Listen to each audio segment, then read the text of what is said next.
Quel est cet animal sauvage? Il ressemble à une poule. Il vit en montagne. Le mâle a un plumage noir, une queue en forme de lyre. La femelle est plus petite et plus discrète. Et oui, il s'agit du tétralyre, un animal emblématique des Alpes.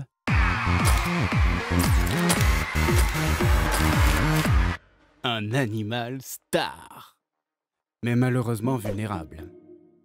Nous, les humains, en étant attentifs à la nature, nous pouvons agir. Voyons cela avec les sports de montagne. En hiver, pour commencer, en ski de randonnée, par exemple. Quel plaisir, non? De skier aux abords des forêts. Tout est si beau, si calme. Mais nous ne sommes pas seuls dans la montagne!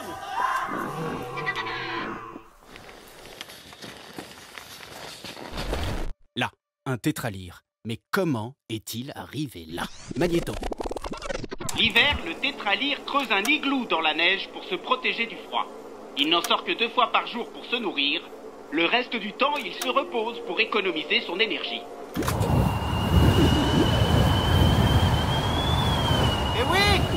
Les conditions climatiques rendent la survie difficile! Le tétralyre s'épuise! De plus, la nourriture se raréfie!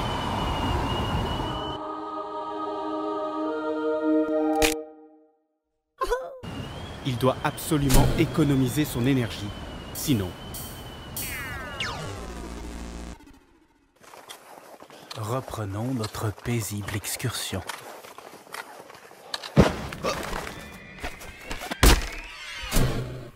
Vous avez vu? Le tétralyre a paniqué. Il va passer la journée dehors à s'affaiblir hors de son igloo. D'ailleurs, plus il sera dérangé, plus il s'affaiblira. Il s'exposera alors aux maladies, aux parasites et aux prédateurs.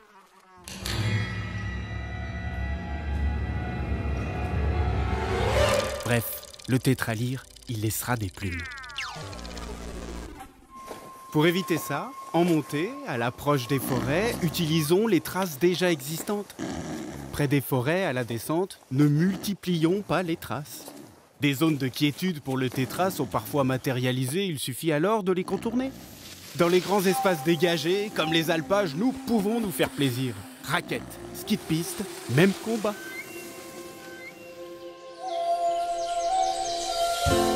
Voyons maintenant ce qui se passe au printemps. La nature s'éveille. Voici un tétralyre au top de sa forme. L'hiver s'est bien passé. Il peut enfin se remplir décemment l'estomac et chanter sa vigueur retrouvée. C'est la saison des amours qui commence avec ses parades nuptiales.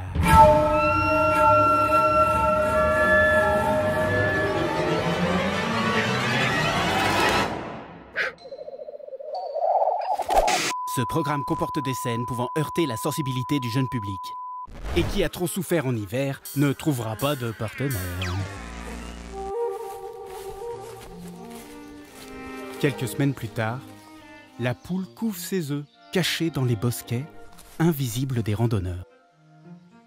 Et de fin mai à début août, c'est la période sensible. Nos promenades à proximité des nids peuvent facilement créer un mouvement de panique. Plus du monde passe, plus les risques d'abandon du nid sont importants. Et sans eux, difficile de perpétuer l'espèce. Et les chiens, même petits et gentils, sont perçus comme une menace.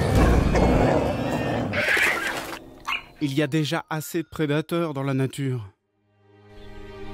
Alors que faire?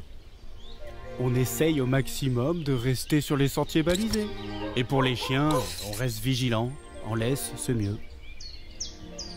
Le tétralyre, et toutes les autres espèces d'ailleurs, ils ont pas mal de choses à gérer. Alors essayons de leur donner un coup de main en respectant ces quelques règles pour tous cohabiter.